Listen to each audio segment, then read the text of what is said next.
আমাদের এই নাম্বারে বলা হচ্ছে আমাদের একটা সমবৃত্ত ভূমি কোণক আছে। সেই সমবৃত্ত ভূমি কোণকের ভেতর আমাদের একটা সিলিন্ডার স্থাপন করা আছে। সো এই ক্ষেত্রে আমাদের একটু ছবি আঁকা লাগবে আসলে। ছবি না আঁকলে আসলে আমরা সলিউশনটা এক্সাক্টলি ভালো করে বুঝতে পারবো না। সো আমরা ছবিটা আঁকার চেষ্টা করি। আগে একটা কোণক আঁকি। একটা কোণক আঁকি। সাপোজ এটা হচ্ছে আমাদের সমবৃত্ত ভূমি কোণক। ঠিক আছে? যেটার এইটা হচ্ছে একটা বৃত্ত। ওকে? ফাইন।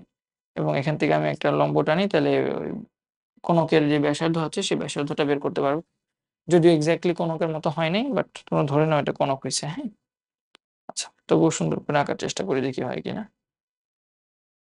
এটা সেই ভূমিটা আঁকলাম। তারপর এখান থেকে আমি একটা লম্ব টানি। কোণক বানানোর জন্য এটা হচ্ছে সেই বাহুটা একটা, আর এটা হচ্ছে আরেকটা বাহু। এটা হচ্ছে কোণকের ব্যাসার্ধ, ভূমির ব্যাসার্ধ। আর কি করা যায়? সমবৃত্ত ভূমি কোণকের ভেতরে একটা সিলিন্ডার আছে। সিলিন্ডারকে আমরা অন্যভাবে আঁকি। সিলিন্ডারকে আমরা এইভাবে আঁকার চেষ্টা করি। এটা একটা সিলিন্ডার সাপোজ। এটা হচ্ছে একটা সিলিন্ডার। ঠিক আছে? এটা হচ্ছে আমাদের সেই সিলিন্ডার। সিলিন্ডারের মধ্যে আমরা এখানে একটা বৃত্ত আঁকি।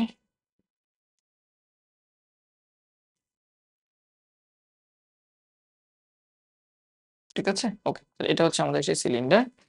সমবৃত্ত ভূমি কোণক কি আছে দেখি। একটি খাড়া বৃত্তাকার সিলিন্ডার স্থাপন করা আছে। সিলিন্ডারের বক্রতল বৃহত্তম হলে সিলিন্ডারের বক্রতল মানে এই যে বাঁকা তলটা না? এই যে বক্রতলটা, একটা সিলিন্ডারের বাঁকা তল তার চারপাশে হয়। হ্যাঁ, এই বাঁকা তলটা। সিলিন্ডারের বক্রতল এবং সিলিন্ডারের বক্রতলের বক্রতলের সূত্র কি জানো? 2 পাই আর এইচ না? সিলিন্ডারের বক্রতলের ক্ষেত্রফল হচ্ছে 2 পাই আর এইচ। আর সিলিন্ডারের ব্যাসার্ধ, সিলিন্ডারের ব্যাসার্ধ কোণের ব্যাসার্ধ অর্ধেক। আমাদের দেখাইতে হবে এটা। সিলিন্ডারের ব্যাসার্ধ, সিলিন্ডারের ব্যাসার্ধ কোনটা? এটা না? সিলিন্ডারের ব্যাসার্ধ হচ্ছে এই যেটা। এটাকে একটা নাম দাও। কি নাম দিবা? সাপোজ এটাকে নাম দিতে পারো এক্স নাম দাও। হুম, এটা। এটাকে তুমি তোমার যেটা ইচ্ছা তুমি সেই নাম দিতে পারো। হ্যাঁ, কোনো সমস্যা নেই। তাহলে এটা তুমি সাপোজ আমি বিন্দুগুলো যদি নামকরণ করতে চাই, আমি বিন্দুগুলোর নামগুলো আগে করি। এটা হচ্ছে সাপোজ এ বিন্দু। আহ কি দিবা? এটা সাপোজ তুমি বি বিন্দু দাও এটাকে। এটাকে দাও সি বিন্দু। এটাকে দাও ডি বিন্দু। এটাকে দাও সাপোজ ই বিন্দু। তাহলে এখানে এই যে ডিই যেটা থাকবে এটা হচ্ছে সিলিন্ডারের উচ্চতা। বিডি যেটা থাকবে এটা হচ্ছে সিলিন্ডারের ব্যাসার্ধ। বিসি যেটা থাকবে এটা হচ্ছে আমার কোণকের ব্যাসার্ধ। আর এবি যেটা এটা থাকবে কোণকের উচ্চতা। ঠিক আছে? তাহলে এইভাবে আমরা যদি খেয়াল করে দেখো এই যে এই ত্রিভুজটা, ত্রিভুজ এই ইডিসি আর ত্রিভুজ এবিসি, এই দুইটা ত্রিভুজ কি সদৃশকোণী ত্রিভুজ না? এই ত্রিভুজের এই কোণটা আর বড় ত্রিভুজের এই কোণটা কি সেম? ছোট ত্রিভুজের এই কোণটা আর বড় ত্রিভুজের এই কোণটা, এই কোণ আর এই কোণ কি সেম না? অনুরূপ কোণ, সেম। তারপর দুইটার মধ্যে তো একই এই কোণ আছে। আবার এটাও 90 ডিগ্রি, এটাও 90 ডিগ্রি। তাহলে দুইটা ত্রিভুজের তিনটা কোণই যদি সমান হয় তাহলে আমরা বলতে পারি তারা সদৃশকোণী। লিখে দেই, here triangle ABC and triangle EDC এরা হচ্ছে সদৃশকোণী। সদৃশকোণী হওয়ায় তাদের যেই বাহুগুলোর অনুপাত আছে সেই বাহুগুলোর অনুপাতটা আমরা বলতে পারি কনস্ট্যান্ট। তাহলে বাহুগুলোর অনুপাত যদি কনস্ট্যান্ট হয় তাহলে আমি কিভাবে অনুপাতগুলো দিব? এই যে এটার অনুপাত বাই এটার অনুপাত। তুমি বলতে পারো এবি। সুতরাং এবি বাই এই বাহুটার এবি, এই ত্রিভুজের এবি আর এই ত্রিভুজের ডি ইকুয়ালস টু আমাদের বড় ত্রিভুজের বিসি ইকুয়াল আর ছোট ত্রিভুজের ডিসি, বিসি বাই ডিসি। আর বিসি বাই ডিসি কে কি লেখা যায় খেয়াল করো? বিসি, বিসি কে আমরা কি লিখতে পারি? বিসি তো বিসির মতোই থাকুক, আমরা ডিসি, ডিসি কে লিখতে পারি এটা হচ্ছে বিসি মাইনাস বিডি। ঠিক না? দেখো তো, উপরেরটা বিসি থাকুক, ডিসি, ডিসি বাহুটা যেটা এই যে এটা এটা এটা মানে কি পুরোটা থেকে পুরোটা থেকে এটা বিয়োগ করলেই তো বাকি অংশটা পাওয়া যায়, রাইট? তাহলে এটা বলতে পারি BC minus BD, BC minus BD. এখন কথা হচ্ছে এটা লিখতেছি কেন বা লিখে আমার উদ্দেশ্যটা কি? লিখে আমার উদ্দেশ্য হচ্ছে আমি প্রথমত আমার যেহেতু সিলিন্ডারের ব্যাসার্ধ আর কোণের ব্যাসার্ধ লাগবে, তার মানে সিলিন্ডারের ব্যাসার্ধের মানটা আর কোণের ব্যাসার্ধের মানটা এই দুইটা আমার লাগবে ক্যালকুলেশন, এই জন্য আমি এই দুই বাহু নিলাম। দ্বিতীয়ত বক্রতল মানে কি? সিলিন্ডারের বক্রতল মানে তো 2 পাই আর এইচ, তাহলে সিলিন্ডারের উচ্চতা লাগবে না?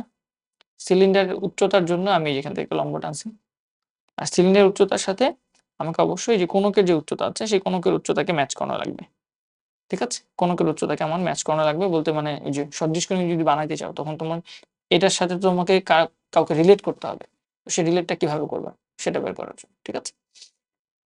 এখন তুমি আলটিমেটলি আমাকে দেখাইতে হবে সিলিন্ডারের ব্যাসার্ধ কোণের ব্যাসার্ধের অর্ধেক। সিলিন্ডারের ব্যাসার্ধ তো বিডি বলছি, এখন বিডিকে তো একটা মান দিয়ে প্রকাশ করা উচিত। তাহলে তুমি বলো যে সাপোজ বিডি হচ্ছে তোমার এক্স, লেটস সে আমরা এখানে লিখে দিই সাইড নোটে, লেটস সে লেখা দেখা গেল বললো বিডি, বিডি যে মানটা এটা হচ্ছে এক্স, যেটা আমি দেখাবো। আর দ্বিতীয়ত আমাদের সিলিন্ডারের যে উচ্চতা, সিলিন্ডারের উচ্চতা এবি, সিলিন্ডার না এটা হচ্ছে আমাদের কোণকের উচ্চতা, এটাকে এইচ ধরো। আর আমাদের যে ব্যাসার্ধ আছে কোণকের ব্যাসার্ধ সেটা হচ্ছে বিসি, সেটাকে তুমি আর ধরো, ব্যাসার্ধ হচ্ছে আর, এই কোণকের ব্যাসার্ধ আর, কোণকের উচ্চতাকে এইচ, সিলিন্ডারের ব্যাসার্ধকে এক্স, সিলিন্ডারের উচ্চতাকে কি ধরবা? সিলিন্ডারের উচ্চতাকে তুমি সিলিন্ডারের উচ্চতাকে আপাতত ডি যেটা আছে ডি রেখে দাও, ঠিক আছে? তাহলে এখান থেকে আমি দেখি সিলিন্ডারের উচ্চতা বের করি, এবং আলটিমেটলি আমার কাজ কি দেখো তো, বক্রতলটাকে বৃহত্তম হইতে হবে না? আলটিমেটলি কিন্তু বক্রতলের মানই বের করবো আমি। বক্রতলকে ধরো সাপোজ এস দিয়ে প্রকাশ করলা, সেই এস এর ম্যাক্সিমাম মানটা বের করবো। আর এস এর ম্যাক্সিমাম মান যে কোনো ফাংশনের ম্যাক্সিমাম মান কিভাবে বের করে? একবার ডিফারেন্সিয়েশন করে 0 ধরে সেটাকে ডাবল ডিফারেন্সিয়েশনে বসিয়ে চেক করে বৃহত্তম নাকি ক্ষুদ্রতম, তারপর বৃহত্তম মানটা বের করে। তাহলে আলটিমেটলি কিন্তু তোমার সিলিন্ডারের বক্রতলে যাইতে হবে। আর সেই বক্রতলে যাওয়ার জন্য যে সূত্র, দেখো আমি আগে থেকে লিখে দিই। বক্রতলে যাওয়ার সূত্র কি? নাও বক্রতলকে তুমি কি দিবা? ধরো এস দিলা, 2 পাই আর এইচ লাগবে না? সেই 2 পাই তো কনস্ট্যান্ট, আর এর মান কত আর এইচ এর মান কত? আর এর মান কত আর এইচ এর মান কত? এখানে আর এর মান তো আমি বলতে পারি বিডি বা এক্স, 2 পাই এক্স। আর উচ্চতা এইচ এর মান কত? এইচ এর মানটাকে আমি ওই, এটা তো সিলিন্ডারের উচ্চতা মানে ডি, এটা হচ্ছে 2 পাই এক্স ইন্টু ডি, ঠিক না?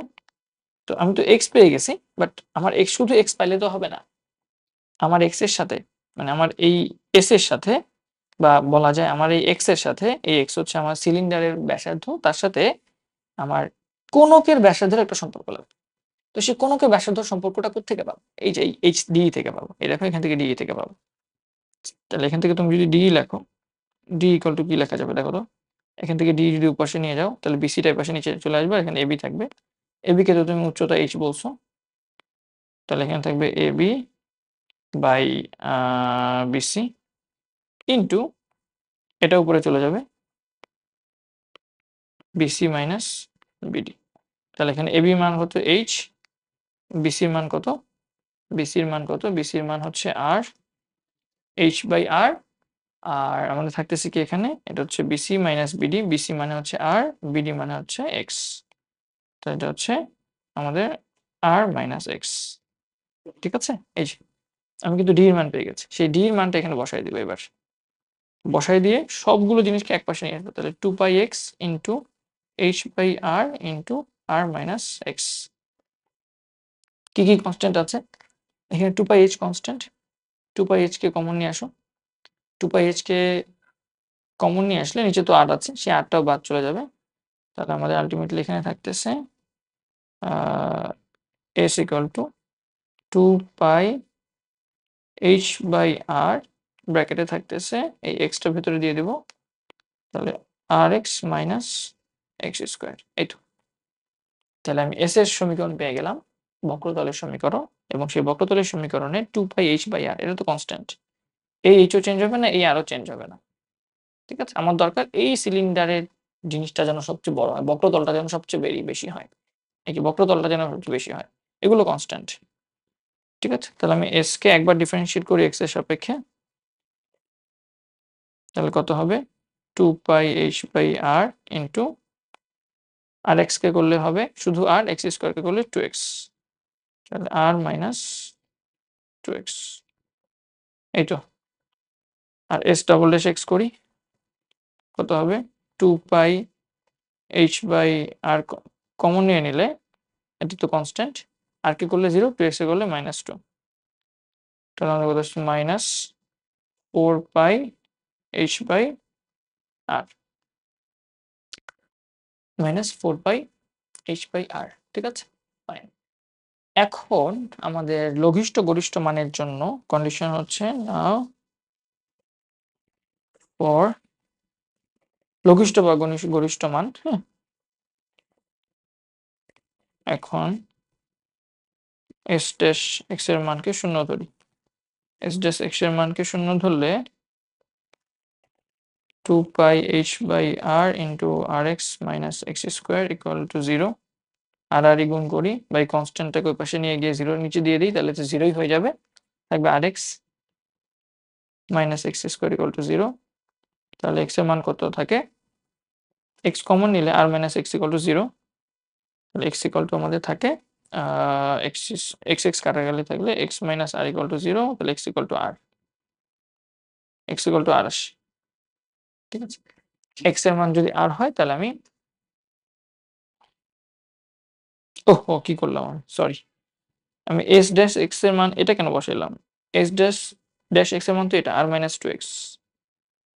ঠিক আছে, 2 পাই h/r into r minus 2x equal to 0, তাহলে প্রশ্ন মতে r minus 2x equal to 0, তাহলে r ইকুয়াল টু বা x ইকুয়াল টু r/2, তাহলে x এর মান r/2 চলে আসছে। এই যে x এর মান সিলিন্ডারের ব্যাসার্ধের মান কোণের ব্যাসার্ধের অর্ধেক, কখন, যখন বৃহত্তম হবে, তাহলে সেই বৃহত্তমটা চেক করি, এখন চেক করি s double dash of x equal to r/2 বসাই দিই, ডাবল ড্যাশ x, তাহলে 4